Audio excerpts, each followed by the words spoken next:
भवान् किं करोति? भवान् कति विषयान् पठतु? अहं संस्कृत हिंदी अंग्रेजी विज्ञान सामाजिक विज्ञान गणित गुजराती विविध विषयानि पठति। अति उत्तमम्। हेत् उत्तिष्ठतु, आगच्छतु, लिखतु तव देशस्य नाम।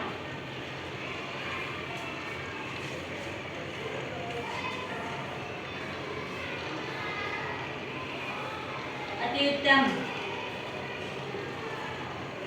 वयं देशस्य नाम भारत। बोलो।